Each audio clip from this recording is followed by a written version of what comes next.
అంబటి రాంబాబు గారు ఈరోజు బాధితుడు, విక్టిమ్ ఆయన. కానీ ఈరోజు బాధితుడిని రాజమండ్రి సెంట్రల్ జైల్లో పెట్టి ఎవరైతే నిందితులు ఉన్నారో, ఎవరైతే ఈ క్రైమ్ కు పాల్పడినారో, ఈ దాడికి పాల్పడినారో వాళ్ళందరూ స్టేషన్ బెయిల్ తీసుకొని ఇదే గుంటూరులో స్వేచ్ఛగా తిరుగుతున్నారు. అంబటి రాంబాబు గారి పైన దాదాపుగా 36 కేసులు పెట్టినారు. అంటే ఈ ప్రజాస్వామ్యాన్ని కూనీ చేయడమా కాదా అనేది రాష్ట్ర ప్రజలందరూ కూడా ఆలోచించుకోవాల్సినటువంటి అవసరం ఉంది. ఎందుకంటే అంబటి రాంబాబు గారు సామాన్యమైన వ్యక్తి కాదు. ఎందుకంటే ఆయన ఒక మాజీ ఎమ్మెల్యే, మాజీ మంత్రి, ఉమ్మడి రాష్ట్రంలో ఏపీఐఏసీ చైర్మన్ గా పనిచేసినారు, అనుభవం ఉన్న నాయకుడు. ఆయన వయసు కూడా దాదాపుగా 67 సంవత్సరాలు 70 సంవత్సరాలు ఉంది. ఒక సీనియర్ సిటిజన్ ఆయన. అటువంటి వ్యక్తి పైన ఇంత కక్ష సాధింపు ఉంటే ఇంకా ఈ రాష్ట్రంలో సామాన్యులకు భద్రత ఉందా లేదా అనేది ప్రతి ఒక్కరు కూడా ఆలోచించుకోవాల్సినటువంటి అవసరం ఉంది. ఎందుకంటే గాలిలో ఒకసారి ఎమ్మెల్యేగా గెలిచి ఆ తర్వాత 5 ఏళ్లకు ఎన్నికలకు కూడా కనపడకుండా పోయిన వాళ్ళు ఈ రాష్ట్రంలో చాలా మంది ఉన్నారు. కానీ అంబటి రాంబాబు గారు అట్లా కాదు. గెలిచినా ఓడిపోయినా ఒక పార్టీని, ఒక నాయకుడిని, ఒక సిద్ధాంతాన్ని, వైఎస్ఆర్ కుటుంబాన్ని నమ్ముకొని చిత్తశుద్దితో, కమిట్మెంట్ తో పనిచేసినటువంటి నాయకుడు అంబటి రాంబాబు గారు. నిన్న అసెంబ్లీలో ఆయన జైల్లో ఉన్నారు. ఆయన పైన 30 కేసులు పెట్టినారు. అయినా కూడా కడుపు మంట సాలలే వీళ్ళకందరికీ. నిన్న తెలుగుదేశం పార్టీ వాళ్ళు ఫీజు రియంబర్స్మెంట్ బకాయిలు ఏమైనారా అంటే సమాధానం లేదు. ఆరోగ్యశ్రీ సేవలు ఎందుకు ఆపేసినారా అంటే సమాధానం లేదు. 99 రూపాయలకే ప్రభుత్వ భూములన్నీ కూడా ఎందుకు ఇచ్చేస్తున్నారంటే సమాధానం లేదు. హోమ్ మినిస్టర్ ఏం మాట్లాడతారు వీటికి సమాధానం అడిగితే తెలుసా? అంబటి రాంబాబు గారు ఇట్ అన్నారంట.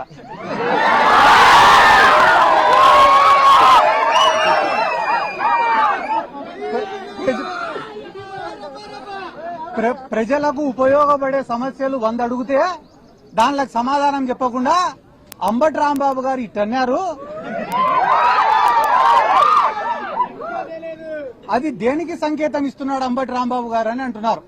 చెయ్యి అయినది, గడ్డం అయినది.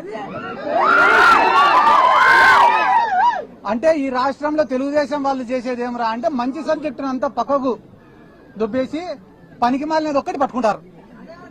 ఈ రోజు వాళ్ళు ఏమనుకుంటున్నారు టీడీపీ వాళ్ళంటే అంబటి రాంబాబు గారిని ఇబ్బంది పెడుతున్నాం, బాధ పెడుతున్నామని అనుకుంటున్నారు. కానీ అంబటి రాంబాబు గారు ఏమనుకుంటున్నారు? నేను వైఎస్ఆర్ కాంగ్రెస్ పార్టీ కోసం పోరాడతానా, అందుకు నేను గర్వపడుతున్నా అనుకుంటున్నాడు. ఆయన అట్లా అనుకునే రోజులు మీరు ఆయనను బాధ పెట్టేది లేదు, ఆయనను పీకేది కూడా లేదని చెప్పి జీవితంలో ఎప్పుడైనా ఒకటి ఉంటుందన్నా. ఏంది రాది అంటే మనం చేసే తప్పులు మనకు చాలా చిన్నగా కనిపిస్తాయి, కానీ ప్రపంచానికి చాలా పెద్దగా కనిపిస్తాయి. అదే రకంగా మనం చేసే మంచి మనకు చాలా పెద్దగా కనిపిస్తుంది, కానీ ప్రపంచానికి చాలా చిన్నగా కనిపిస్తుంది.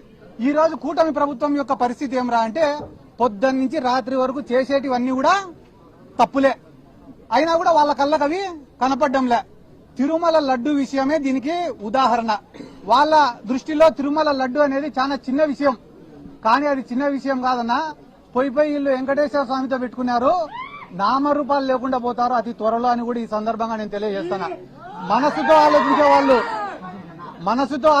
వాళ్ళు, మనస్సాక్షితో ఆలోచించే వాళ్ళు, దైవభక్తి ఉన్నవాళ్ళు, దేవుడి పైన నమ్మకం ఉన్నవాళ్ళు, జనసేన పార్టీలో కావచ్చు, తెలుగుదేశం పార్టీలో ఉన్న వాళ్ళు కూడా 80% మంది ఈ లడ్డూకు సంబంధించి వాళ్ళు చేస్తున్న తప్పుడు ప్రచారాలను ఒప్పుకోవడం లే ఈ రోజు.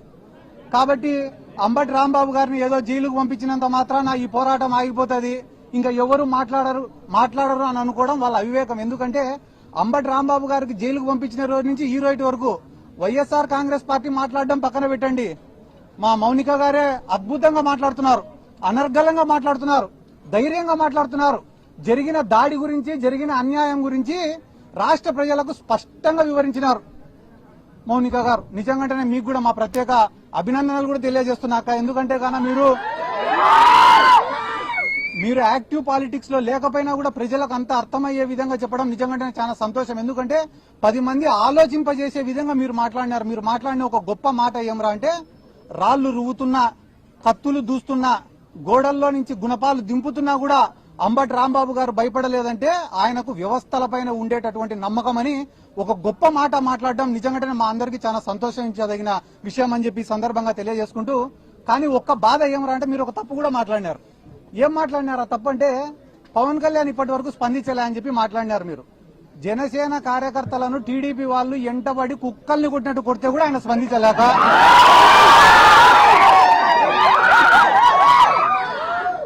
కుక్కల్ని కొట్టినట్టు ఆ వీధిలో చొక్కాలు చింపి కొడితే కూడా పవన్ కళ్యాణ్ స్పందించలే. ఇంకా అంబటి రాంబాబు గారి పైన మన పైన దాడి జరిగితే ఆయన స్పందిస్తాడని అనుకోవడం కూడా మన తప్పైతుందని చెప్పి ఈ సందర్భంగా నేను తెలియజేసుకుంటూ, రాష్ట్ర వ్యాప్తంగా మీరు ఏడైనా నేనేం అబద్దం చెప్పడం లేదు. జనసేన వాళ్లకు నామినేటెడ్ పోస్టులలో అన్యాయం, కాంట్రాక్ట్ వర్కుల్లో జరిగే దాంట్లో అన్యాయం, జనసేన వాళ్లకు మర్యాద ఇచ్చే విషయంలో అన్యాయం, అన్ని విషయాలలో వాళ్ళు నెత్తి నోరు కొట్టుకుంటా అంటే కూడా ఈ పవన్ కళ్యాణ్ స్పందించుకోవడం లేదు.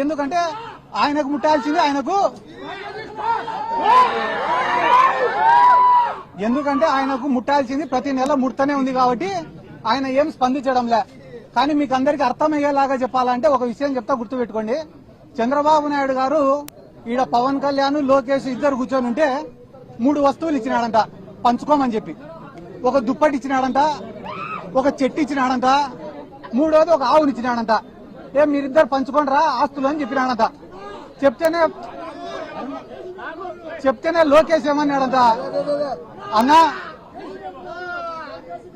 2 నిమిషాలు అయిపోయినాక నీ ఇష్టం, 2 నిమిషాలు. లోకేష్ చెప్పినాడంట పవన్ కళ్యాణ్కి, అన్నా నీకు పంపకాలు సరిగ్గా రావు, నేను పంచుతా, న్యాయంగా పంచుతా ఇద్దరికి అని అంట. అన్న తర్వాత మొట్టమొదట దుప్పటి తీసుకున్నారంట. దుప్పటి తీసుకుంటే నారా లోకేష్ ఏం చెప్పాడంట, అన్న న్యాయంగా పంచుకుందామన్న ఈ దుప్పటి, దీన్ని పొద్దునంతా నువ్వు వాడుకో, రాత్రి అయితే నేను వాడుకుంటా అని అంట. ఆ న్యాయంగా పంచినావు తమ్ముడు అని చెప్పి దుప్పటి తీసుకున్నాడు పవన్ కళ్యాణ్. తీసుకున్న తర్వాత పొద్దున ఎండకు దాన్ని కప్పుకోలేకున్నాడంట, వేడి అయిపోతేనే సాయంత్రం అయితేనే లోకేష్కి ఇచ్చినాడు. పాపం లోకేష్ తెలివైనాడు కదా, చలికి బాగా కప్పుకొని పండుకున్నాడు. అంటే దుప్పటి లోకేష్కి ఉపయోగపడింది, చంద్రబాబుకు ఉపయోగపడలే. అయిపోయిన తర్వాత పవన్ కళ్యాణ్కి ఉపయోగపడలే. అయిపోయిన తర్వాత ఇద్దరు చెట్టుకాడికి వినారు. చెట్టుకాడికి పోతే మళ్ళా లోకేష్ వచ్చి, అన్న ఇది కూడా న్యాయంగా పంచుతానా, నేను అధర్మం పాటించాను అని చెప్పి, చెట్టు పై భాగం అంతా నేను తీసుకుంటా, కింది భాగం అంతా నువ్వు తీసుకొని నాన్న అంట. అంటే చెట్టుకు నీళ్లు పోసేదంతా పవన్ కళ్యాణ్, వచ్చిన పండ్లు తినేదంతా లోకేష్. అయిపోయిన తర్వాత మళ్ళా 3వది ఆవుకాడికి వినారట. పోయి, అన్న ఇది కూడా నేను న్యాయంగా పంచుతానా, ఆవుకు ముందు భాగం అంతా నువ్వు తీసుకో, వెనక భాగం అంతా నేను తీసుకుంటా అని అంట. అంటే ఆవుకు రోజు నీళ్లు పోసేది, మేపేసేదంతా పవన్ కళ్యాణ్, వచ్చే పాలు పిండుకొని తినేది లోకేష్. ఈ రోజు జన సైనికుల పరిస్థితి ఏమరా అంటే, కూలీ చేసేది ఇల్లు, వచ్చిందంతా తినేది తెలుగు తమ్ముళ్ళు. కాబట్టి తెలుగుదేశం వాళ్ళకే, జనసేన వాళ్ళకే గతి లేనప్పుడు మన పైన దాడి పైన వీళ్ళు స్పందిస్తారు అనుకోవడం మన మూర్ఖత్వం. ఎందుకంటే చంద్రబాబు నాయుడు అనే వ్యక్తికి ఈ రాష్ట్రంలో ఎవడైనా ఏలెత్తి చూపించినా, ప్రశ్నించినా నచ్చదు. దాంట్లో భాగంగానే ఆ రోజు వంగవీటి మోహనరంగ గారు పోరాడుతున్నాడనే ఉద్దేశంతో, ఆయనను అంతమొందించాలనే ఉద్దేశంతో ఇదే తెలుగుదేశం పార్టీని కుట్ర చేసి ఆయనను లేకుండా చేసినారు.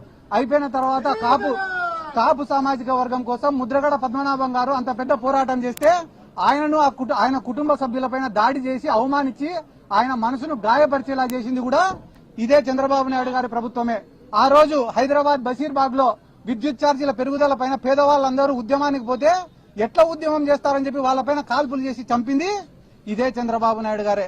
కాబట్టి ఈ రాష్ట్రంలో ఆయనకు ఎవరు కూడా ఎదురు తిరగకూడదు, ఎదురు మాట్లాడకూడదు. ఎవరైనా ఎదురు మాట్లాడితే ఎంత పెద్దవాళ్ళైనా లేదా పూర్తి మైనర్లైనా ఎవరిని కూడా వాళ్ళు ఇడిచిపెట్టారు, వాళ్ళపైన కక్ష సాధింపు చర్యలు చేస్తారు. అందరు జోలికి పోయినారన్నా ఏం బాధ లేదు, మేము తిరిగి వస్తాం, పోరాడతాం, జగన్ సార్ని ముఖ్యమంత్రిని చేసుకుంటాం.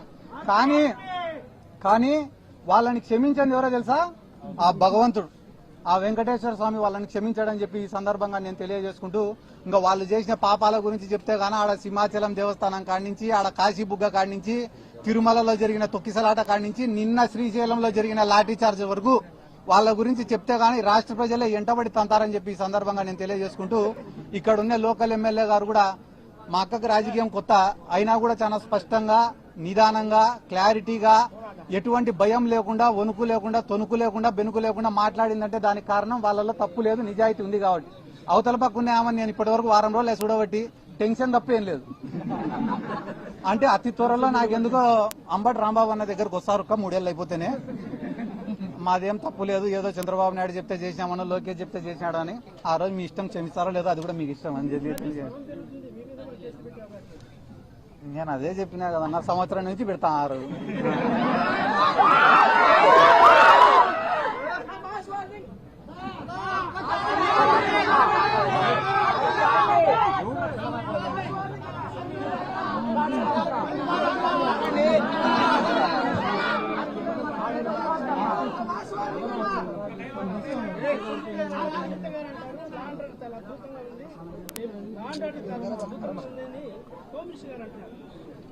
హోమ్ మినిస్టర్ గారు నిన్న అంబటి రాంబాబు గారిని ఎవరు తిట్టినారో సాక్ష్యాలు ఇవ్వండి, వాళ్ళని ఎత్తుకపోయి స్టేషన్లో వేసి సెల్లులో వేసి లాఠీని ఎత్తి వాళ్ళ కొడతామన్నారు.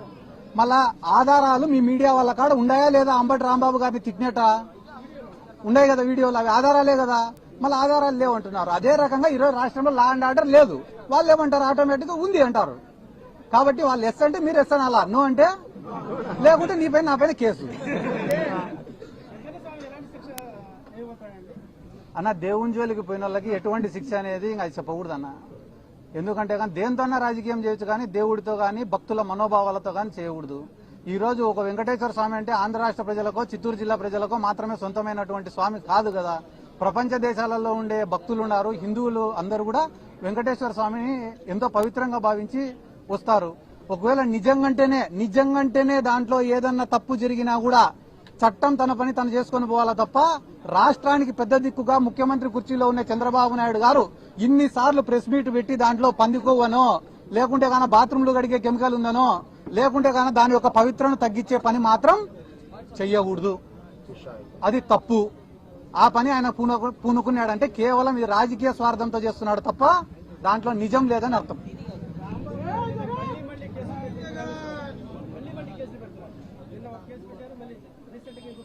అదే నేను మీకేం చెప్పినా, కేసులు పెట్టడం వల్ల అయ్యో నా పైన కేసులు పెడుతున్నారే అని ఆయన బాధపడితే మనం భయపడాలా. ఆయన కేసులు పెట్టే కొద్దీ నేను వైసీపీ కోసం పోరాడుతున్నా, నాకు ఇంతకన్నా గర్వం ఏముంది అనుకుంటున్నాడు. అంత వైసీపీ పైన అంత పిచ్చి అభిమానంతోనే వాళ్ళపైన ఎన్ని కేసులు పెడితే ఏమవుతుంది? Please subscribe .news.